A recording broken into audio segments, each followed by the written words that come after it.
What do you take away from the three games here and what we've seen here from obviously the top guys really kind of showed out here? Yeah, I think if you obviously disappointed to lose a game, but I think if you look at the whole, I think the group did a lot of really good things. I think if you watched, I think before the tournament started, you said, told the group if you were going to watch our team play, what's the identity? And I thought, it's hard to look at it when you lose a game, but the guys worked really hard. We had the puck a lot. We were physically engaged. I thought we were really competitive. But overall, the habits and details I thought were really good. Do you feel that Helenus really looked more comfortable as this tournament progressed? I thought he was really good tonight. Obviously, you could tell he's played pro hockey before. When you watch the game back, he stops on pucks. He's got really good stick detail. The amount of plays that he breaks up on forechecks, his poise with the puck. Obviously, we were running out of bodies here. We put him on the 3-on-5, and he did a great job. Usually with those skilled players, they're able to penalty kill because they think a couple plays ahead. And I thought he was really good. He was electric. He could have had 2 to 3 goals. He had two posts, but his poise and composure, and he plays a mature game for his age. We've asked you about Erie, each night, but having 3 games to watch him, what did you just learn about the way he plays and what makes him so effective? For me, never seeing him play without, just on video, he is, for one, he's competitive. I mean, the amount of times that he strips guys, even the plays in the neutral zone where he doesn't have a play, he doesn't try to go one-on-one, he chips a puck to himself, stays on it. He's got a lead stick, but I was more impressed with the way he plays away from the puck.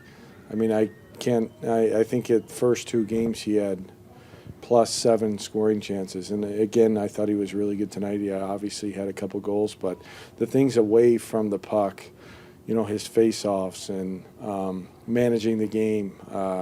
Obviously, you could tell he's played a couple years of pro hockey, but he was excellent all tournament. What can this do for him, just heading into a big camp for him? I mean, I think he's expected to make a push, that type of thing. And, this is a tournament, maybe he was expected to kind of do things like this. But what can... No, what can I think that for sure, but at the same time, if he didn't have a good tournament, there would probably be more questions. I think you only can control what you can control. So when the staff's watching the game and he goes out there and has performance after performance after performance, it makes decisions harder, and that's what you want, the inner competition. And he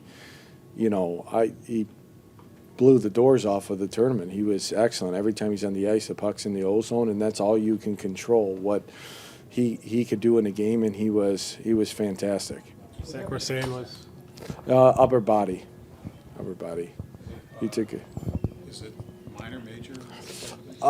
We don't know yet, but I think he'll be all right. It was just more precautionary, but he took a hit, and it was an upper body.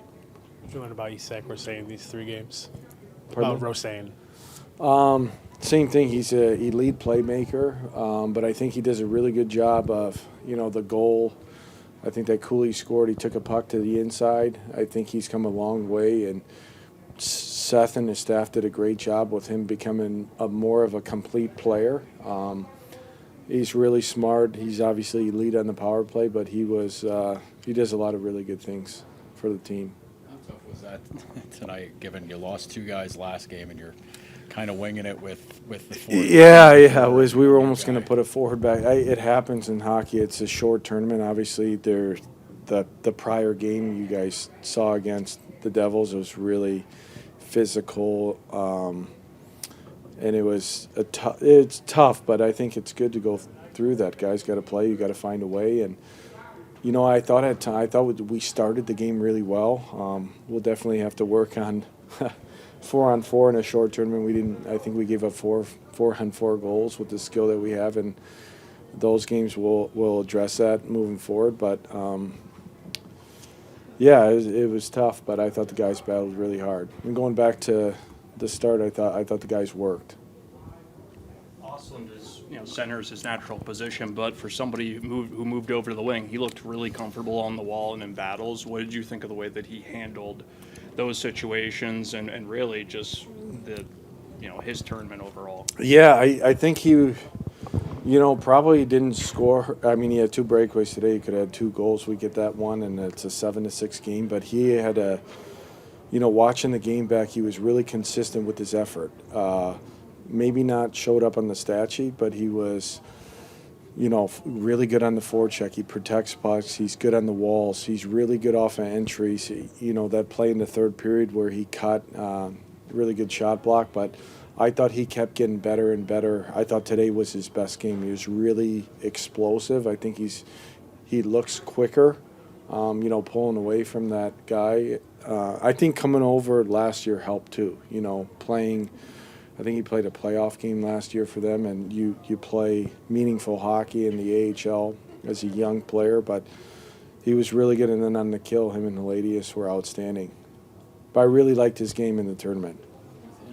It was a very physical 3 games here, but he saw a lot of that from opponents, getting that kind of a warm-up for what it's going to be like this season for him. How important is it to get that kind of feel for it right now? Yeah, it is. It's obviously I've never coached an AHL game, but I know it's heavy and it's hard, and it's a lot of teams in the division play that way. And the one thing about Noah, though, he doesn't back down. He's fearless, and that's the one thing with the size and being a skilled player. You have to want to get to the puck first, and I thought he did that. He's a winning hockey player. The more I watched the game back, the more I really liked him. Seeing Komarov, and he's going to start his pro hockey career now, and you'll probably get him. Do you see a guy that you can have confidence in both his end, your own end, and in the offensive? Yeah, I obviously the game is, that's a big jump from major junior hockey in the Quebec Major Junior League. I think you see him in zone, his natural poise and ability to make plays and see the next play. I think away from the puck is where he's going to have to mature and play the game faster. And I think he's a competitive kid. Like you see in the corner, he ends plays, but I think it's now taking the next step with his stick detail and killing plays in the corner and moving the puck a little quicker in the neutral zone. But overall, he's like I said, it's a big jump, but there's a lot of tools there and a lot of room. The ceiling is really high. Talk about that initial collaboration, the initial thoughts with Vinny Prospel as an assistant, what you've thought of him so far, and long pro career, and you can see on the bench that he really is engaged with the players and gives them so much knowledge there. Yeah, I love Vinny. Like I said it before, I'm the luckiest guy in the world to have Pacer and Vinny. Obviously, I'm a young coach, and we collaborate. We see things the same way, and just his energy that he brings, especially going through it. You look at his career, he played 3 years, full seasons in the AHL, then played, I think, over 1,000 games in the NHL. But,